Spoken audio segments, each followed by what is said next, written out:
Alright, just gotta grab the key from downstairs and I'm gonna be home free. Are you serious? Are you actually? Nah, you know what? Nah, I'm out. Fuck this game. I'm not dealing with the dark.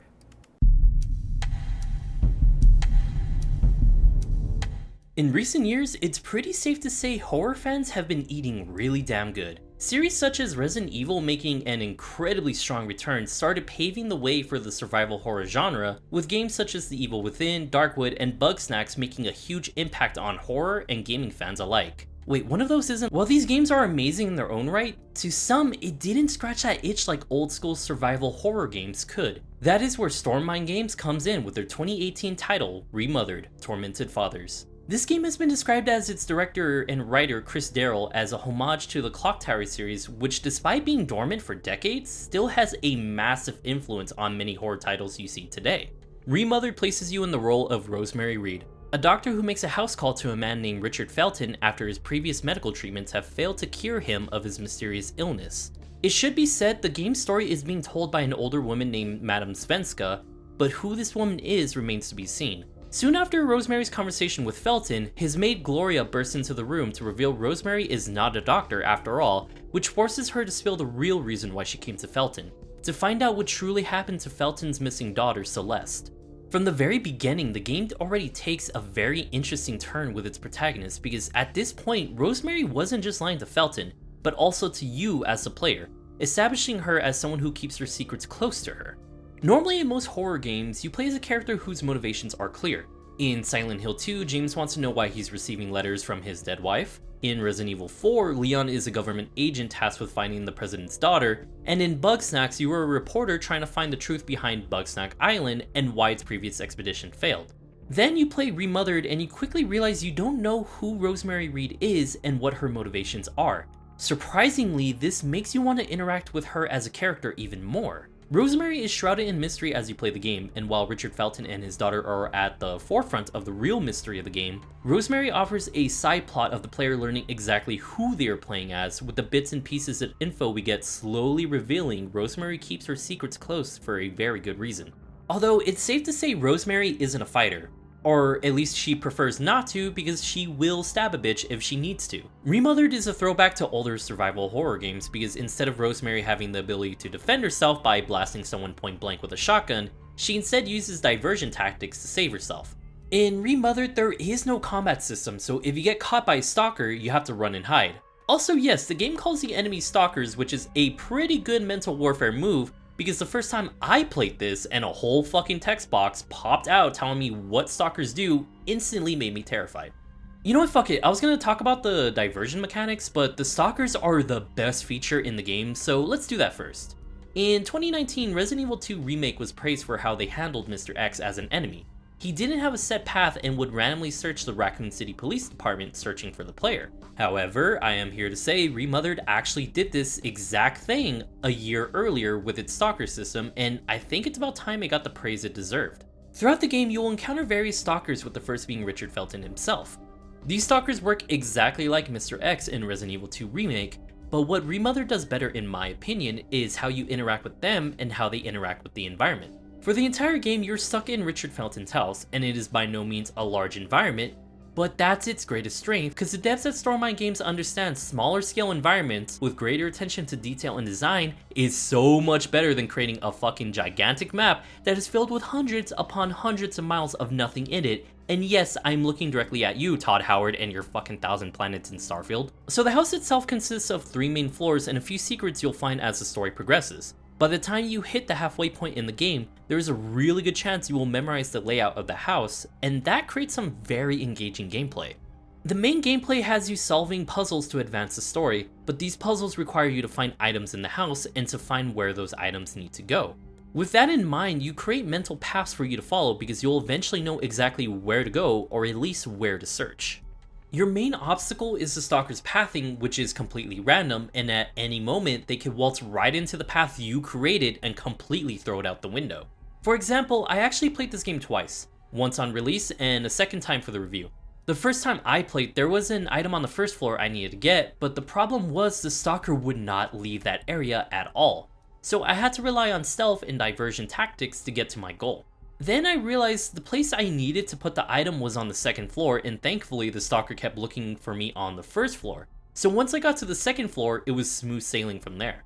Then came my second playthrough and I finally reached the same objective. However, this time the stalker didn't even come close to the first floor the entire time and stayed on the second. But then it dawned on me, I need to get this item on the second floor, and the stalker was still there, and the second floor has the most choke points in the game.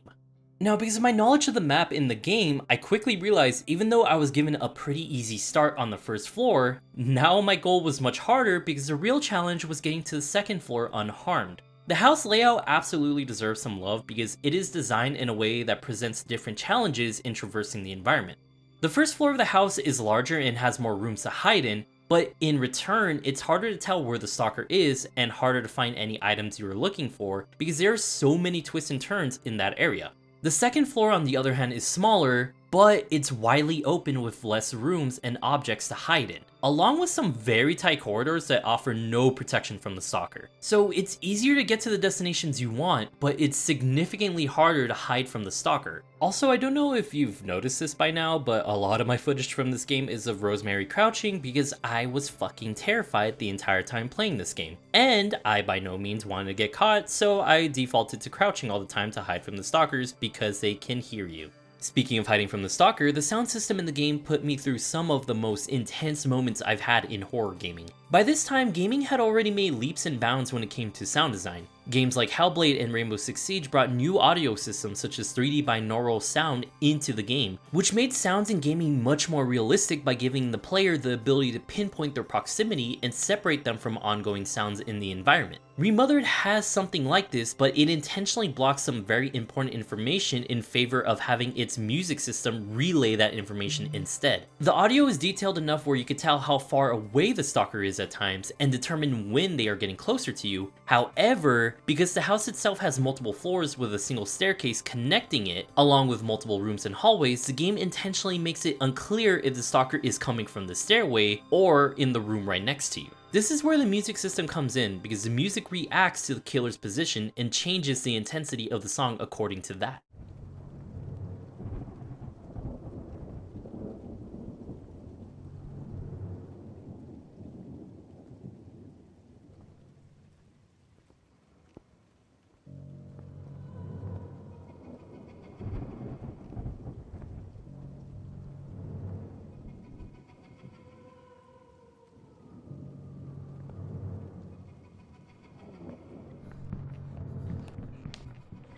This house is not open to the public.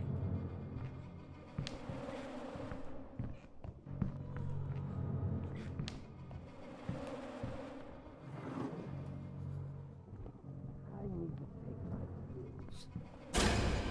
Still here? What are you doing here? Doctor, do you really think you'll get away with? This proves itself multiple times to be an effective tool to raise dread within the player, as the game subtly informs you that your doom may be around the corner. It also helps that the game has save stations, so if you get killed before doing your next save, all that progress you made after your previous save will be lost. And I can't think of something that terrifies gamers more than the loss of progression. Or, you know, the LGBT community for some reason. So earlier in the video, I was going to talk about the diversion mechanics before I went on my Stalker tangent, but I ended up talking about Stalkers, the environment, audio, and making 2 references to Bugsnax, so it's about time I talk about the diversion mechanics. Throughout the house, you can find various objects ranging from glass bottles, alarm clocks, and even rope. Each of these items are incredibly useful because Rosemary can use them to manipulate the pathing of the stalkers, opening up a chance to slip by and get to your objective. Glass bottles and mugs break upon contact, causing the stalkers to immediately go and investigate the area. And no, you can't chuck it in their face. I mean, Felton is like twice your size despite being twice your age, so a mild concussion isn't going to affect him when dude is already eating bugs off the corpse of his dead wife. Then you have what I consider the most effective item in the game, which are the placeable distractions such as the alarm clock. These items must be placed in a location of your choice, and once placed, a timer begins before it is set off. This gives you a generous amount of time to get into the perfect hiding spot, waiting for it to go off. Once it does, the Stalker will immediately come running, break the object, and in their rage, you have just enough time to slip past them and gain a lot of distance. This item can be the MVP of the game when the Stalker is being stubborn and refuses to leave an area you need to get into, because remember, their pathing is random, so there are times where they can completely block you from your goals. Finally, you have the rope that you could use to seal doors shut, and I'll be honest, there wasn't a single time I used this because I am a fucking coward and I refuse to get within 10 feet of the Stalker at any time. The fact that I made it through the entire game twice without ever using this item kind of speaks to how irrelevant the rope is to the core gameplay. What I did use, however, was very sharp objects to free myself from the Stalkers for when I really fucked up. If the Stalker finds you, you will quickly realize they are deceptively fast, and they can close the gap between you in seconds. Here they will do one of two very obvious things. They will either stab you, causing you to lose health and stamina, making running away a lot harder, or they will grab you, which will trigger an instant kill. However, if you have a sharp object, you could do that thing they do in horror movies where the protagonist gets a really damn good hit in, but for some reason refuses to go in for the kill, despite the Stalker being clearly stunned from all the pain that comes with getting fucking stabbed. So to really just sum it all up, if they get grabby, then you can get stabby. Before we move on to the story, I will warn you, this is not a long game. It's been out for a few years, so you can easily get it at a discount if that bothers you, but even with 2 playthroughs of this game under my belt, I still only have about 10 hours clocked in. That being said, your mileage may vary because once you know the puzzles and goals of the game, you can easily complete it in about 2 hours. But when you play it for the first time, the length of the game is going to come from you exploring the house and solving its puzzles. I know I've said puzzles a lot, and you're probably going to make fun of me for how I pronounce it because my Mexican ass accent comes out, but the game doesn't have actual puzzles. It's more like item A needs to be placed in slot A, but I have no fucking clue where slot A is, and for some reason I'm holding item C. Still, what this game offers in experience greatly makes up for the length of the game. Not all games need to be 200 plus hours, and thank God for that because I would quit gaming altogether, but not all games can justify its price tag if they're only 3 hours long. Thankfully, Remothered hits that sweet spot of short and traumatizing where the mechanics and the atmosphere of the game work so well together, providing a fantastic horror experience to enjoy. Now, it's been a while since I've last done this, but it's time to do a deep dive into the game's story because oh my god, this shit is complicated and there is some very interesting things to discuss that I am going to be very fucking careful when I discuss it. All my reviews have chapters on them, so if you want to skip to my closing statements about the game, you can. Or if this is enough for you, then please remember to like and subscribe because dear god, I need it. For now, I'm going to go very deep into spoilers, so this is your final warning. Okay, seriously, just know there are certain topics this game touches, and again, I'm going to be extra careful when discussing them. So, as mentioned earlier, Remothered's main story focuses on the disappearance of Felton's daughter Celeste. But alongside that, there are 2 other side plots that don't get as much exposition as the main storyline unless you look for it. So, starting where we left off, Rosemary was revealed to be lying about her background and is really looking for the truth about Richard Felton's missing daughter, Celeste. During her conversation with Felton, Rosemary brings up a woman named Jennifer, which causes Richard to become defensive and angry. Rosemary claims Richard would call Celeste Jennifer and even provides proof of Jennifer's existence with a photo. Richard genuinely seems confused by the accusation, but before Rosemary can get any more information out of him, that is when the maid Gloria comes in to reveal Rosemary is a liar, and is then escorted out of the building. Although Rosemary being Rosemary managed to snag a key to the house, so back in she goes. Rosemary figures if she can't get any info out of Richard himself, then she'll go straight to his wife. Upon entering the wife's bedroom, Rosemary realizes no one is in the room despite a record player that has been playing music since she first entered the house. Rosemary then turns to find the corpse of Felton's wife laying in bed covered in moths. Understandably, Rosemary freaks the fuck out, which alerts Richard. Rosemary finds a place to hide before Richard barges into the room completely deranged and treating the corpse of his wife as the mysterious Jennifer. This is officially the start of the Stalker entering the game, as Felton now hunts Rosemary through the house. As the game progresses, Rosemary manages to find a film projector that contains a tape of a hypnosis session Richard participated in. Richard was sedated with a drug called phenoxyl, and during this tape, for a very quick moment, we could see Gloria is the one conducting the session, which opens up a ton of questions, most notably establishing Rosemary isn't the only one lying about her identity. In this tape, Richard confesses that Celeste had returned home, causing some worry because they are supposed to be protecting Celeste from someone. This is where we finally get more clarification on Jennifer. Richard claims Celeste somehow started becoming Jennifer in his eyes, but Jennifer is a figure from Richard's own past and is someone Richard's own father prevented him from interacting with. Despite all that, Richard in his own words desperately kept wanting Jennifer. Before we could get any more answers, Richard ambushes Rosemary and pins her against the wall. Here we get Richard's side of the story. He claims he truly loves Celeste and wanted to protect her, though he won't clarify who he is protecting her from. Although on the day Celeste returned home, Richard didn't recognize his own daughter and instead saw Jennifer. He claims in that moment he realized Jennifer is responsible for all the pain and torment he has gone through, and in order to save himself and his family, he had to kill her. Rosemary quickly realizes Celeste is dead and was murdered by her father in an assumed paranoia-induced hallucination. Richard claims he had to do it and begins calling out to a figure claiming they promised to free him from evil if Richard followed her orders. Richard reveals a painting of a red nun offering a sacrificed goat in her hands. He begins praying to the figure, and this gives Rosemary a chance to break free, but just as she's about to escape the room, the red nun reveals herself, calling Rosemary her sister. Before we move on, let's take a moment to appreciate this awesome design. The outfit itself isn't altered to look demonic in any way except for that giant fucking spine sword she's carrying, although it could definitely be taken as religious wear, but with the build-up we were given to this character, you can immediately feel terrified by its presence. Or, again, maybe you're terrified by the fact that she has a fucking spine sword? Actually, no. You know what? I take that back. The spine sword isn't terrifying, it is rad. And I'm surprised Warhammer hasn't taken this idea and rolled with it yet.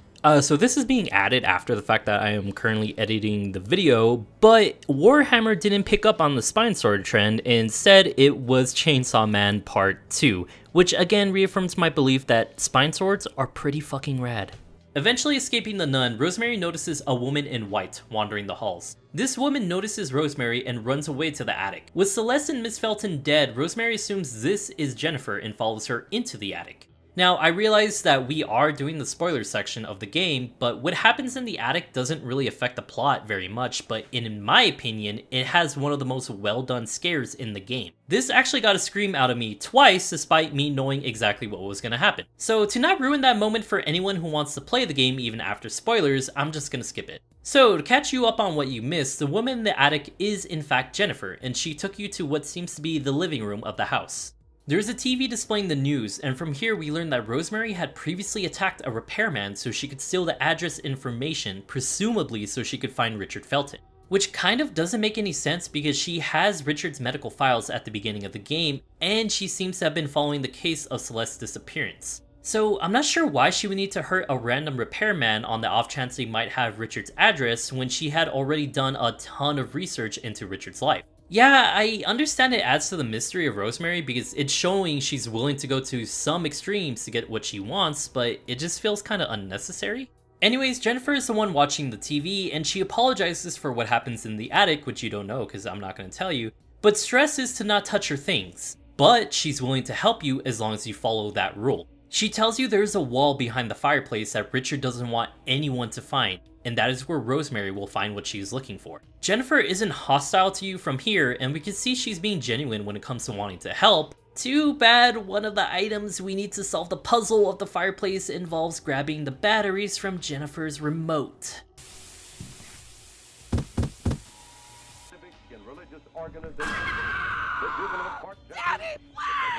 I am so fucking sorry, Jennifer.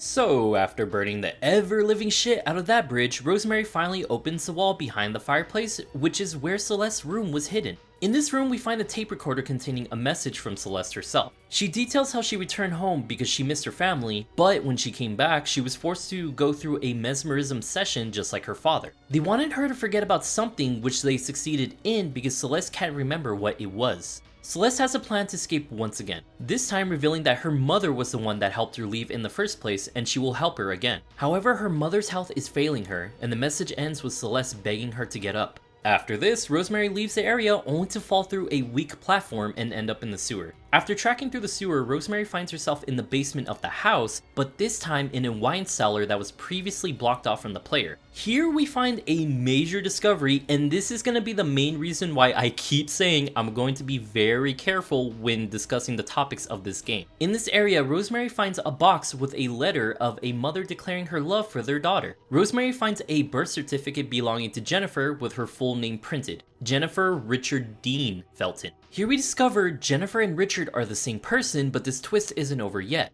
Through the information we gathered throughout the game, Rosemary realized Richard Felton was born a woman, but because of living with a father who was abusive and losing his sanity, was forced to become a man because Jennifer's father wanted a boy. Jennifer was forced to go through hormone therapy and was given phenoxyl, the same drug Jennifer's father was taking that caused him to lose his sanity. But the effects on Jennifer caused her to forget who she was entirely and led her to truly believe she was the man Richard Felton her whole life. Richard then went on to have his daughter Celeste, and in her, Richard slowly started to remember who he originally was, causing a break in his sanity because his life is an artificial lie. Okay, so let's talk about this. Richard/Jennifer Felton is an incredibly complicated character to talk about because of what they've been through. The first topic we could discuss is establishing them as a transgender character, and I'm using them because I don't know exactly how to refer to both of these characters because they are individual characters. Richard is technically a transgender male, but the horrifying thing about this is Richard didn't transition out of his own free will, but was instead forced into it by his insane father. Now, there are a million ways this could have gone wrong writing-wise, but I'm very surprised that the writers were able to pull off such a sensitive topic in a horror game. Before we move on with my thoughts, I would like to point out that I'm a straight dude, so if anyone in the LGBT community would like to point out how the story may have been insensitive in any way, I would love to hear it because these are topics I won't be able to fully understand or relate to.